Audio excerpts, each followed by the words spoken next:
Hello, I'm back. This feels so strange. First time I've worn makeup in so long. I didn't even stick my lashes down right because I've completely forgotten how to. I've been putting off making this video for a very long time. It's just gonna be like a life update, but if anyone follows my Instagram, you know basically what it's all about. But yeah.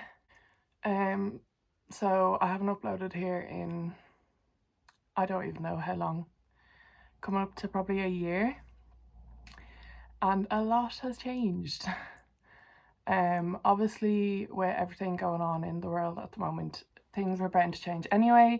But for me it was just a bit of a more dramatic change, and I just want to talk about it all and hopefully help people and just break a stigma around it and stuff. I don't know why I keep saying it. Let me just get into what it is actually about. So I just want to give like a slight trigger warning. I'm going to be talking about mental health and mental illness in this, and just about the journey that I've been on for coming up to a year, I suppose. So yeah, just I'm not saying don't watch it if you think it'll be a trigger. I'm just saying if you do think it'll be a trigger, watch it with someone who like you can openly talk to about certain things afterwards and stuff if anything does affect you during it. I'm not gonna delve too deep into things, but it's just gonna be a generalized trigger warning about mental illness. So basically I made an IGTV about reaching out for help on my Instagram, and I've been posting more like awareness posts on there and stuff, so if you want to follow me on Instagram, I'll leave my Instagram down in the description below. I feel so weird saying all this. Why does my brain always go blank the second I turn the camera on? Okay, so basically within the last 10 months, I have been diagnosed with depression and anxiety and emotional dysregulation disorder. I think that's what it's called. And I've been on the journey to getting things better, and I'm in a better place now. It's not all back to normal, but I personally don't think it will be until we're out of lockdowns and everything like that anyways. But yeah, that's why this video is an awareness video rather than, like, I'm not doing this to look for attention, nothing like that. I've said that on my Instagram loads of times. I just want to break any stigma around it. Like, I don't, like, it's scary to me because obviously everyone is now gonna know, but I just don't want that to be a thing anymore, like that. I don't want people to know about it and stuff. I want to be the person that can help even just one person that watches this video. So yeah, I'm just gonna go through my journey. The main reason I'm making this video, as my friends will know, I have become addicted to watching streams on Twitch. I don't know if people know what that is, but it's just a streaming platform basically, and there's a few streamers I follow that preach about like their journey on mental health that like they struggle with and stuff, and it's just really like it's really interesting, but also for me it's really comforting to hear like about other people's journeys and stuff. And I just think if this gets one view and that one person got help from it, then happy days. Okay, so basically starting back at the start, like all throughout from like say 6th year onwards, so like I'm out of school 4 years now, so like 4 or 5 years I've had like weeks where I'm really down, but I've been able to pull myself out of it by like forcing myself to go on a walk and stuff. Like it was never anything major that like I'd be in bed for maybe 3 or 4 days and I just always said I feel sick, like, and then I'd put myself out and go on a walk or something and I'd be fine, and then it would happen a few months later again, and it was just kind of that routine for a good few years up until the end of the first lockdown. And at the end of that, obviously everyone was going back to work, and I was going back into work, and I had a really bad panic attack in the car on the way into work. And when I went in, I was just bawling my eyes out, crying. It was terrible. They sent me home straight away. And when I got home, I was just thinking, like, that's not good. Like, it's my first day back in work and I've already been sent home, like, because I've just been crying uncontrollably because my anxiety was so bad. And then the next morning came along and I got ready to go to work yet again. I rang my manager on the way in saying, look, can I please not come in today? And he said, yeah, like, you don't have to come in, it's fine, we'll find cover. And I was as happy as daisies then, because I didn't have the anxiety of going into work anymore. And then he rang me 5 minutes after I was due in, and he said that I actually have to come into work. So boom, anxiety through the roof yet again. And when I went in, tears, the whole lot, the anxiety attack and everything. And I was sitting outside for like an hour, just crying my eyes out. And one of the managers came out and wasn't very nice to me and basically said, don't come back to work till you've sorted your head out. And I, in my big emotional state, I just said, right, I'm not coming back. So I got in my car, I drove to a car park, and I sat there for hours on end just thinking, what, just like reminiscing. Is that the right word? I don't know. Just thinking, what the hell is going on with me? Because like, I'd never lash out at anyone like that, but when that manager like spoke to me about like, oh, sort your head out and all, I lashed out at him, like verbally. Like I was in such an emotional state, I just shouted at him like, right then, I'm never coming back. And like I went to my car and that was it. So like that scared me as well, because I was like, wait, what just happened? And that wasn't like me. So I was, sitting in my car having a few tears here and there and just thinking, like, what is actually going on with me? So then so I got to the car park at about 6 o'clock, and at about 10:30 I knew my brother was finished work at 11. So at 10:30 I texted him and I said, hey, can you meet me here where the car park was? And I said, I just want to have a chat with you, because at that stage I just knew myself. I couldn't continue like acting like everything was okay, because like I was gonna have to go home that night and be like, I'm not going back to work ever again. And like, if my family would obviously say like, why, like what happened, did you get fired or whatever? And I'd have to explain the situation.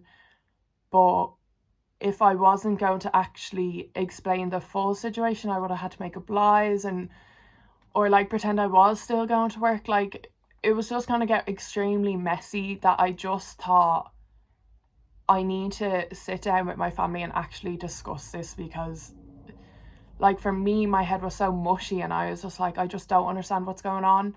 I don't know, like, is this a sign of depression? Is this just my anxiety is really bad? Or do I just need to get a grip and get over it? Like, I just didn't know, because really I wasn't even educated on mental health properly at all. So yeah, I met up with my brother that night then, and when I sat in the car, obviously bawled my eyes out crying again. There's a lot of crying circulating around all this. And I just said, like, when we go home, do you mind sitting down with me and talking to mum and dad? Because I just feel like I can't continue on regular life with the way I am at the moment. And we went home and we discussed it with them, and then my journey to recovery, if that's what you would call it, my journey just to getting my life back on track started from that night onwards then. So after that night, the following morning, we rang a doctor's, because we had no idea what to do. Like, we had no idea what way to reach out for help and all. So obviously your first initial instinct is to ring a doctor. And the doctor just referred me straight to counselling. So she didn't refer me, but she gave me numbers to ring and stuff. And then it was just up to us to ring them. And I did get into a counselling service, and it was a 6-week waiting list. which for me at the time was like, oh my God, like 6 weeks, like what is going on? That's so far away. But it was also kind of like a little weight had lifted because I knew there was, like, in 6 weeks, I was going to get some sort of help. I didn't know if it was going to help me or not, but I knew that I was going to get some sort of help. So it made those 6 weeks that little bit easier to cope with. And my counsellor was amazing. Like, I praise her so much to everyone. I can't praise her enough. She done so much for me. The first few sessions were a little bit awkward, like just getting to know each other and stuff like that. But after that, like, I flew through it. Like, some weeks I'd go in and just cry to her for an hour. Some weeks I'd go in and I'd be so excited to tell her, like, oh, like, I done this like yesterday or last week, and like it's the first time I've done it in so long. Like, I really felt like I was a little kid, like getting excited to go in and be like, oh my God, I done this. Like, she really, really was lovely. She helped me so much. And then she noticed, like, towards the end that things weren't really progressing anymore, that like I was stuck in a rut basically. So she told me to contact my doctor again about going on medication and like starting to be referred to psychiatrists and stuff like that. So then I went into my doctor and he tried me, like, first on a medication, and like he gave me a few tips on what I can do and stuff. And I went back to him a month later and nothing had changed really. So then he referred me to a psychiatrist. So then my psychiatrist then had a meeting with me and she diagnosed me with depression and anxiety, and got me started on medication, which I'm still on to this day. That medication was the right one for me. So it just took me, the psychiatrist, to find the right medication for me. And then I started a new therapy, which I was really sad about. I had to leave my counsellor, but it was all for the better. Like, you know, it was all stepping stones to getting better. I started a new therapy called cognitive behavioral therapy, if I'm saying that right. And that's just basically coping skills, like how to cope with like being diagnosed with depression and anxiety in everyday life. Basically, like if you feel an anxiety attack coming on, what to do in that moment, or if you feel a panic attack coming on, like what ways you can distract yourself and stuff like that. And that ended January maybe. Just as I finished my CBT, I had a meeting with another psychiatrist, like a higher up psychiatrist, and she then diagnosed me with emotional dysregulation disorder. I have a hair on my face. I can see it, but I don't know. What's wrong with me? Yeah, so basically I just can't control my emotions, which if anyone actually knows me, they would probably agree with that because I am very emotional. But yeah, I'm still on same medication and all. There was just another diagnosis to add to the depression and anxiety. So yeah, that's where I've been for the last 10 months, I suppose. I've just been going through that journey of getting help. Things are looking brighter now. And you know, like, I'm still not back to going out in the public and I'm still not back to working or anything, but I'm slowly getting there. Like, I stopped driving and stuff during all this, so I'm slowly getting back to doing that. Like, I've set myself really, really, really small goals, like really small, even if it's to shower one day a week, which sounds horrendous, but if anyone's going through it, you just know what I mean. Like, even that, like, if I set myself a goal, like, all right, I'm gonna find a job by, I don't know, the 1st of April, and then I didn't find one, like, that's upsetting. Like, do you know? So small goals I write down once a week. Next week I'm gonna try, I don't know, have a shower 2 days a week, or I don't know, just little tiny goals like that. Like, even today, putting on makeup, wow, I put it on and was like, yeah, I'm not videoing this YouTube video today. And now look at me, here I am. But God, I blab on so much. I apologize. I'm so blue. What's called verbal diarrhea. Is that what it's called? I don't know.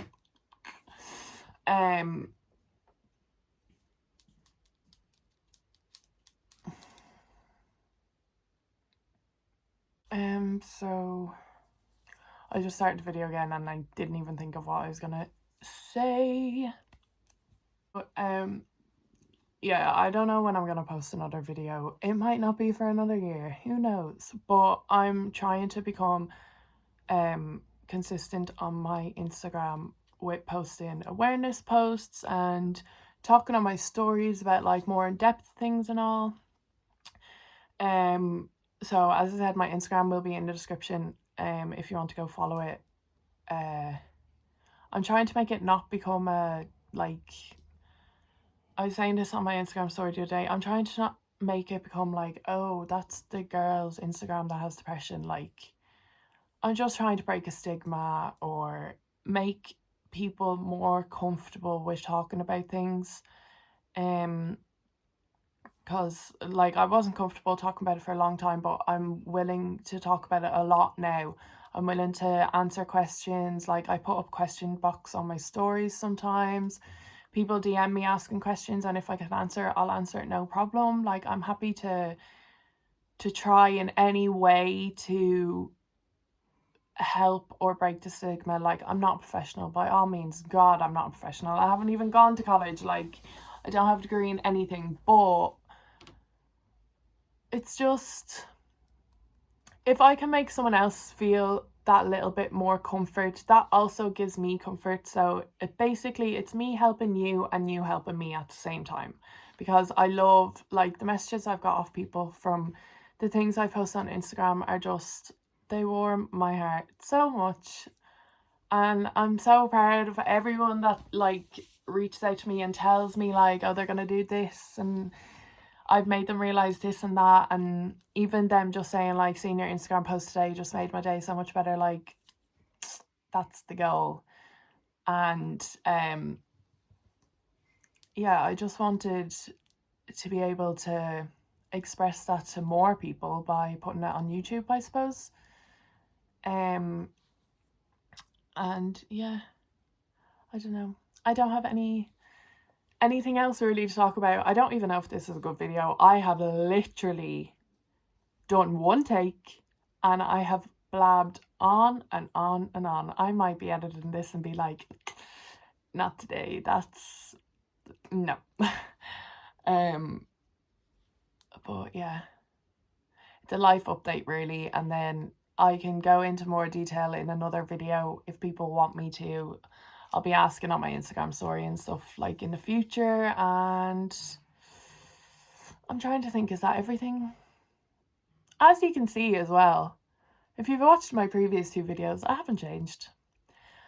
All that's changed is I've been diagnosed with mental illness. Other than that, I'm the exact same. I'm stupid. I don't...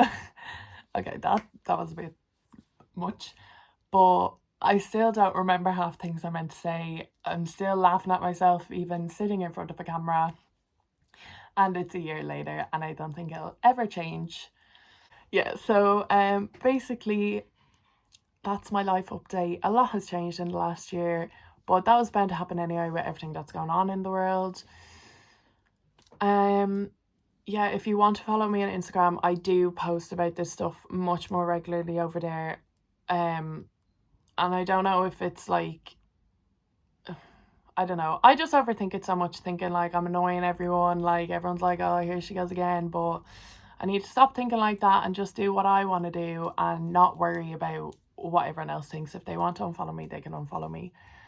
But yeah, I hope this has helped someone.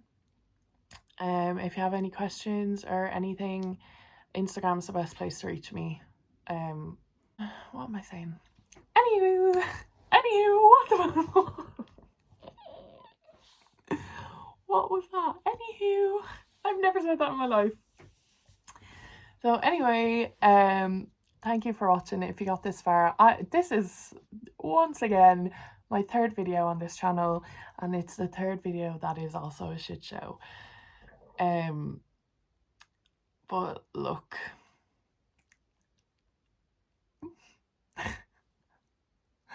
Oh god. I hope you enjoyed watching. Follow me on Instagram if you want to see more life updates. Oh, I hate myself. Anyways, thanks for watching. Goodbye. I might see you next week. I might see you in a year. Who knows?